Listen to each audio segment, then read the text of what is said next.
Hello everyone, स्वागत है आप सभी का हमारे YouTube channel alphabet coaching centre पर।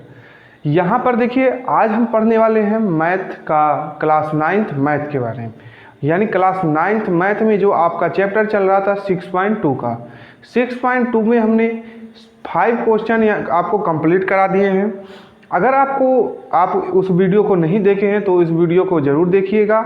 आपको इसका प्लेलिस्ट और इससे पहले वाला वीडियो यहाँ पर आपका लिंक शो हो रहा होगा, यहाँ पर क्लिक करके आप उसको देख सकते हैं। और मैथ का आपका क्लास 9th का जो कि प्लेलिस्ट में आपको सभी वीडियो ऐड किए गए हैं, वहाँ से आप देख सकते हैं। इस चैनल पर जा कर के आपको इस वीडियो के लिंक के डिस्क्रिप्शन में भी मिल जाएगा, वहाँ से भी आप इसे देख सकते हैं। आज हम पढ़ने वाले हैं 6.2 का क्वेश्चन नंबर 6। तो चलिए, क्वेश्चन नंबर 6 का आप यहाँ पर फिगर देख सकते हैं। फिगर हमने पहले बना दिया है ताकि आपका समय बचे और वीडियो लंबा ना हो। लेकिन हमें क्वेश्चन तो पढ़ना ही पड़ेगा, चाहे वीडियो हम पहले ही फिगर पहले ही क्यों ना बना दिए हो।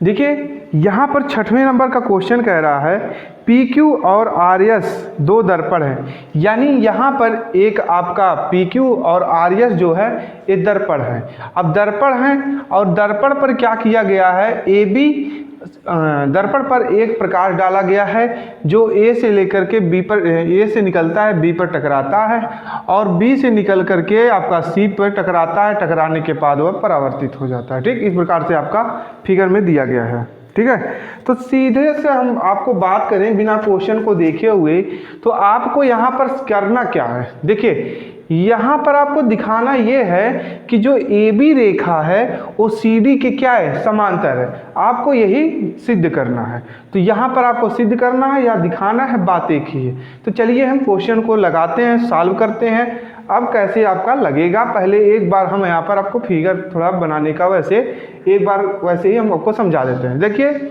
जैसे आपका ये फिगर यहाँ पर बिंदु A से आपका ये मानिए या कुछ भी मानिए, लेकिन यहाँ पर A दिया है तो हम A को मान करके चलेंगे।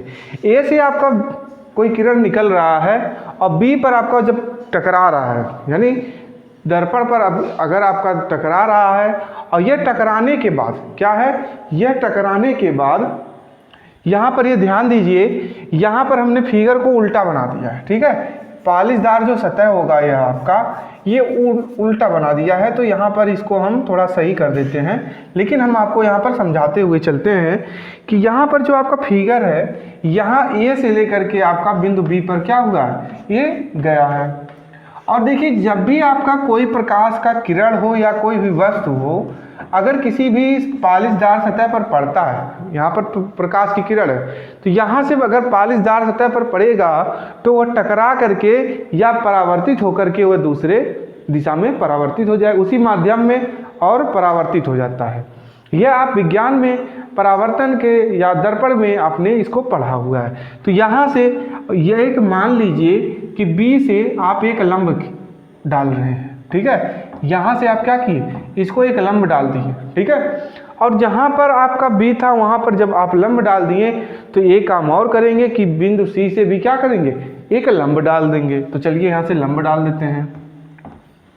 यहाँ पर हमने लंब डाल दिया। ठीक, लंब हम डालने के बाद यहाँ पर इसका नामकरण कर देते। इसका नाम हम यम रख देते हैं, यानी इसका नाम हम यम रखते हैं और इसका नाम हम यल रखते हैं। यहाँ पर ये जो लंब है, तो लंब होता है वो आपका 90 डिग्री में डिवाइड होता है। किसी रेखा पर आपका अगर लंब पड़ता है तो देखिए, यहाँ पर ये जो परावर्तन कोण है यानी अपवर्तन कोण है, इसको हमने 1 माना, यानी कोण 1 माने, और इसको हम कोण 2 मान लेते हैं, और इसको हम कोण 3 मान लेते हैं, और इसको हम कोण 4 मान लेते हैं। ठीक है, अब यहाँ पर ध्यान देने वाली बात यह है, अगर हम ये माने, क्या माने कि PQ एक रेखा हो और RS एक रेखा हो, तो अगर यहाँ पर जो दो कोण नाप है, यानी दो कोण होगा, कोण नंबर 2, यह कोण इसके बराबर होगा। अगर कहेंगे क्यों बराबर होगा, एकांतर कोण के कारण। किसके कारण, एकांतर कोण के कारण। अब देखिए, यह बराबर इसके, ठीक है, ध्यान से समझिएगा, यह बराबर इसके अगर यह बराबर इसके हो गया तो आपका यह कोण बराबर इसके होगा कि नहीं, क्योंकि आपका एक नियम होता है, आप दर्पण में आप विज्ञान के चैप्टर में पढ़े होंगे कि अपवर्तन बराबर होता है परावर्तन के। क्या होता है? अपवर्तन बराबर परावर्तन के। तो यह अपवर्तन है, अपवर्तन कोण है, यह परावर्तन कोण है। क्या है? यह अपवर्तन कोण, यह परावर्तन कोण। तो आपका यह क्या हो जाएगा? बराबर हो जाएगा और एकांतर कोण से। अब जब कोण बराबर होंगे तो हम यहाँ पर आसानी से दिखा सकते हैं कि आपका जो यह AB होगा CD के क्या होगा? समांतर होगा। तो पहले हम यहाँ पर लिखते हैं, ठीक है। चलिए देखिए यहाँ पर लिखते हैं। यहाँ पर हम लिखेंगे कि सिद्ध करना है। क्या लिखेंगे? सिद्ध करना है। आपको देखिए इसमें सिद्ध क्या करना है। क्या सिद्ध करना है? कि आपका जो AB है वो CD के क्या है? समांतर है। तो हमको क्या सिद्ध करना है? AB जो रेखा है आपका, AB जो होगा वो C और D के क्या होगा? समांतर होगा। यही हमें क्या करना है? सिद्ध करना है। और हमने यहाँ पर एक कार्य किया है कि जो बिंदु B है, क्या है? बिंदु B से हम PQ पर एक हमने लंब डाला है जिसका नाम है BM। क्या नाम है? BM। अब यहाँ पर हम लिख देंगे रचना। क्या लिखेंगे? रचना। रचना क्यों लिखेंगे? क्योंकि इसको हमने स्वयं किया है, ये आपके क्वेश्चन में दिया नहीं था। क्या लिखेंगे हम यहाँ पर? दो दर्पणों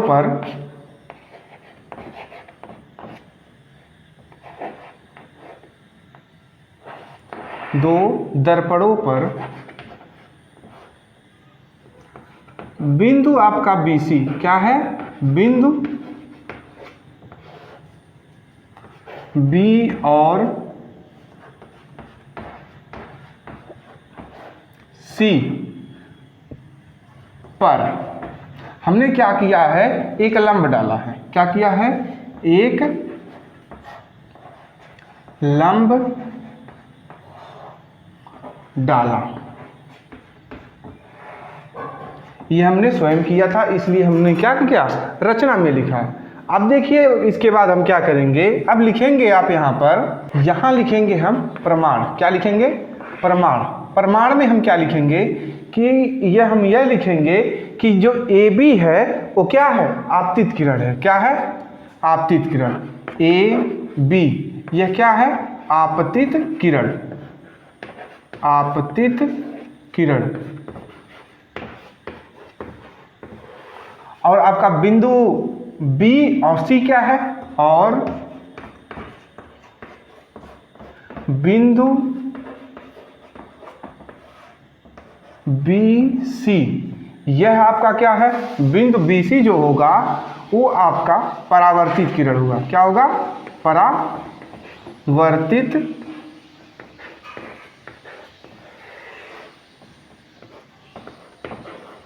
किरण। जब हमने यह कहा कि AB आपका आपतित किरण है और बिंदु आपका बिंदु नहीं होगा और BC जो है परावर्तित किरण है, तो यहाँ पर हम यह कह सकते हैं कि आपतन कोण बराबर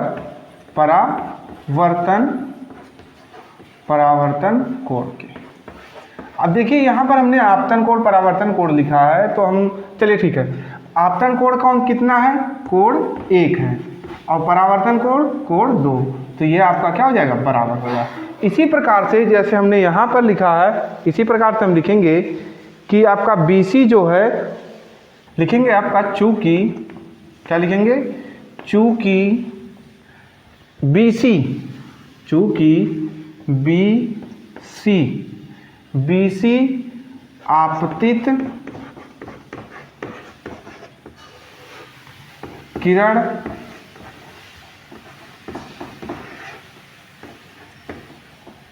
आपतित किरण तथा CD ये क्या है? आपका परावर्तित किरण।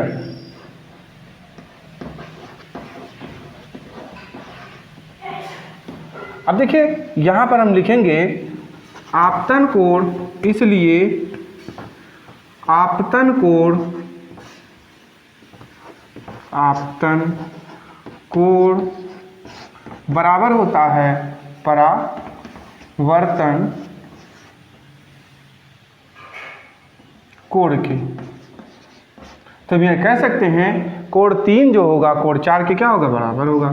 कोण 3 जो होगा कोण 4 के क्या होगा, बराबर होगा। अब देखिए यहाँ पर, अब यहाँ पर देखिए, इसको हम मान लेते हैं समीकरण 1 और इसको हम मान लेते हैं समीकरण 2। अब देखिए यहाँ पर जो कोण 2 होगा कोण 3 के क्या होगा, बराबर होगा। कहेंगे क्यों होगा, क्योंकि यहाँ पर एक तिर्यक रेखा है और इसको हम कह देंगे एकांतर कोण के कारण। किसके कारण, एकांतर कोण के कारण। कोण 2 जो होगा कोण 3 के क्या होगा, बराबर होगा। कोण 2 जो होगा कोण 3 के क्या होगा, बराबर होगा। क्यों, एकांतर कोण, एकांतर कोण है। ठीक, अब इसको हम मान लेते हैं समीकरण 3। क्या मान लेते हैं, समीकरण 3। अब देखिए यहाँ पर कि यह जो कोण है एक 2 के बराबर है, यानी ये दोनों आपस में क्या है, बराबर है। ठीक, और यह दोनों आपस में बराबर हैं। तो जब यह कोण इसके बराबर हो गया तो हम यह कह सकते हैं कोण जो 1 होगा वो कोण 4 के क्या होगा, बराबर होगा। क्या होगा, कोण जो 1 होगा वो कोण 4 के बराबर होगा। तो यहाँ पर लिखेंगे कोण 1 बराबर कोण 4 के। कहेंगे क्यों, क्योंकि यहाँ पर हमने निकाला है समीकरण 1, 2, 3 से। क्या लिखेंगे, समीकरण 1, 2 तथा 3 से। यहाँ से आप देख सकते हैं कि जब यह कोण बराबर हो गया तो इसके बराबर हो जाएगा कि नहीं हो जाएगा। अब देखते हैं आगे आपका यह वाला जो यह जो हमने निकाला है कोण 1 जो बराबर है कोण 4 के, इसको हम मान लेंगे समीकरण 4। क्या मान लेंगे, डॉटेड करेंगे इस प्रकार से और इसको हम लिखेंगे समीकरण 4 के। ठीक, अब इसके आगे हम इधर हल करते हैं। अब देखिए यहाँ पर लिखेंगे समीकरण, क्या लिखेंगे, समीकरण 3 व 4 को जोड़ने पर, यहाँ पर जोड़ देते हैं। जोड़ने पर क्या प्राप्त होगा, 1 प्लस समीकरण 3 यह है कोण 1 प्लस कोण 2 के और कोण 3 प्लस कोण 4 के। कोण 3 प्लस कोण 4 के। ठीक है, अब देखिए यह बराबर इसके, यानी यह जो कोण होगा इस कोण के क्या होगा, बराबर होगा।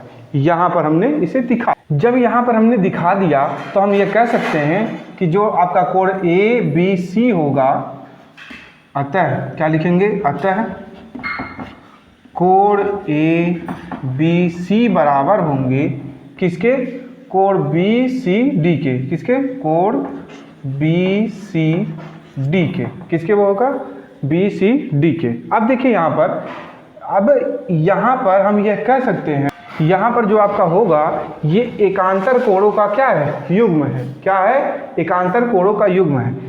युग्म कैसे है, देखिए यहाँ पर यह इसके बराबर हो गया और यह इसके बराबर हो गया। यहाँ पर हमने क्या किया है, सिद्ध किया है। तो यहाँ पर हम कह सकते हैं कि जब यह एकांतर कोणों के क्या है, युग्म है। यह जो कोण हो रहा है इस कोण के क्या हो रहा है, बराबर हो रहा है। तो हम यह कहेंगे कि आपका एकांतर, क्या कहेंगे, एकांतर कोणों के